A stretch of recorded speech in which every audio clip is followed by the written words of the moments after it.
Our homes can mean many different things to us. A place of refuge from the worries of the outside world, a shelter, our own personal paradise. But what happens when a home becomes something more sinister? When something so personal to us becomes something that nightmares are made of? This is the story of a small home on Fountain Drive in Atlanta, Georgia. This is the story of the House of Blood.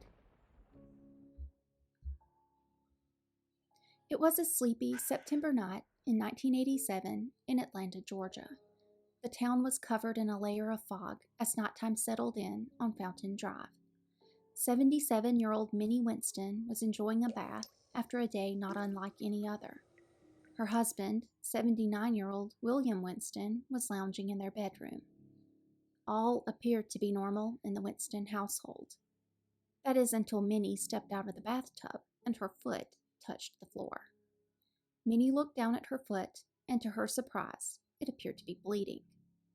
Thinking that she must have somehow unknowingly injured herself in the tub, Minnie started searching for a wound on her body. But to her surprise, she found nothing. The blood appeared to be all over the floor, with no obvious origin. Minnie began yelling for her husband William, who was on dialysis and in very bad health. Terrified, Minnie believed that William might have somehow injured himself and been in need of medical attention. However, Minnie found William in their bedroom, with no idea what was going on and nothing wrong with him.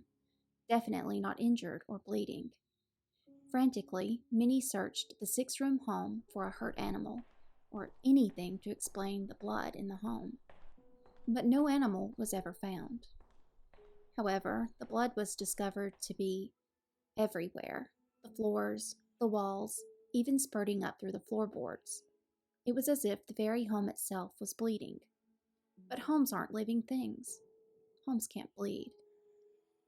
Or can they? Minnie grabbed her phone and dialed 911. Frantically, she explained to the dispatcher that there was blood everywhere in her home with no known origin. The dispatcher, though confused, immediately sent help to the small home on Fountain Drive. In fact, an ambulance, police officers, and a lab technician were all dispatched to the home. No one knew what to expect upon arrival after receiving the unusual and troubling call. What they found was exactly what had been phoned in only minutes earlier. A distraught Minnie showed the officers the scene inside of her home. Just as she had described, blood was everywhere.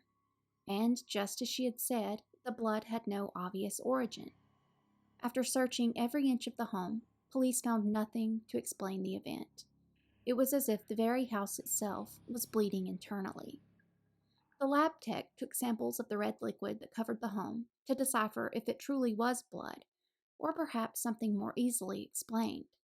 Some kind of rust, or maybe even red paint, a cruel prank gone wrong.